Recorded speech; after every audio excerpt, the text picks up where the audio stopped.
often they provoked God in the wilderness. Talking about the children of Israel. They provoked God in the wilderness. In the 40 years, listen to y'all, they went around a mountain, in case some of y'all don't know, for 40 years and probably wasn't no more than 40 miles from the promised land. But they walked around this mountain 40 years in disobedience because they failed to believe God. Well, let me just catch you up a little bit.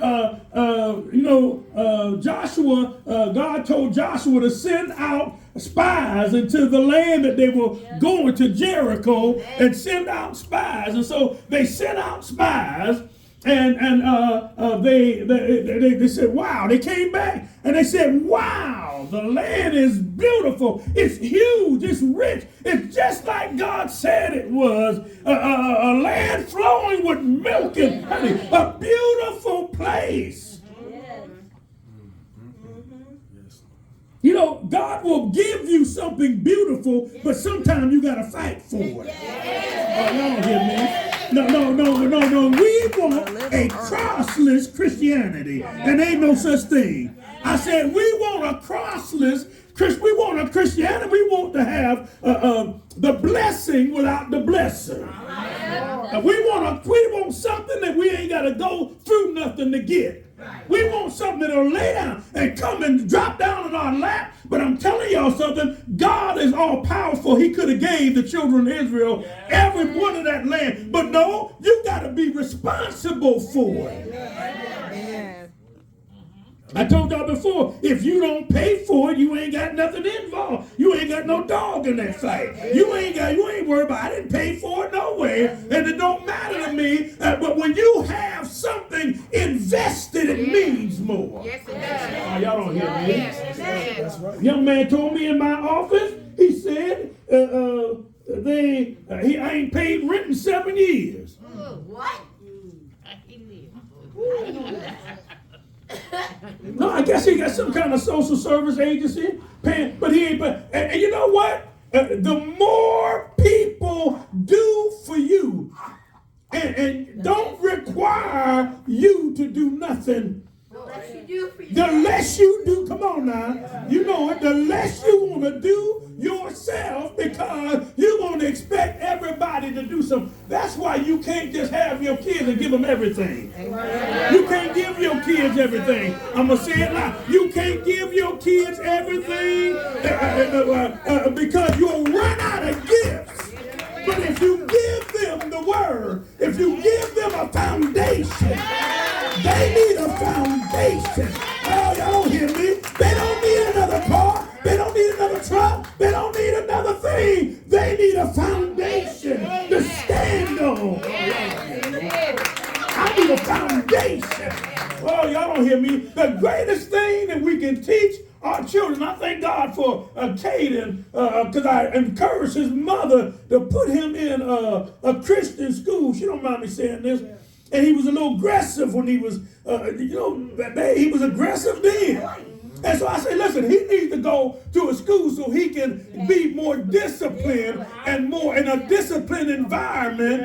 And I'm telling you something, and they put him in a Christian school, guess what? I see a change in him. Why? Because it's up to us to direct our children. Oh, y'all don't hear me?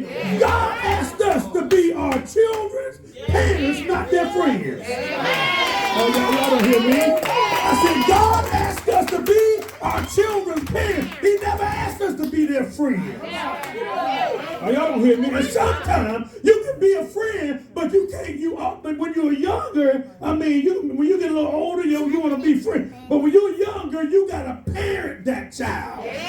You got to raise that child up in the fear and admonition of the Lord. You got to parent them. Amen. If you don't, somebody else will try. I said, if you don't, somebody else will try. And you got to parent them. And listen to me, y'all. Oh, God help me. Y'all pray for me. You got to suffer. You got to suffer with your children. It's a whole lot of things you wish you could do, but you can't do everything and have kids. Y'all don't hear me. I can't go everywhere I want to go when I got no kids. I can't do everything I want to do. God gave me those kids. Now I got to be disciplined in what I'm doing so that these kids can grow up right. I can't just go everywhere and do everything. Amen. That's why when they get 18, 19, 20, amen, you're welcome to get your own place. Come on, all the parents say you're welcome. Y'all don't want to help me. Let me go back here. I think I'm on dangerous territory.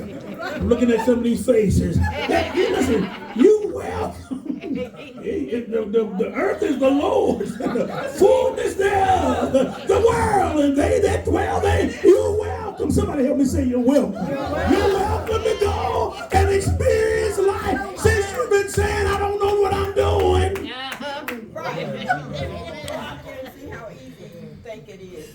Your mama out of, daddy out of it. You don't go on out there and let me know. Let me know if you can pay rent. That's right. That's right. Let me know.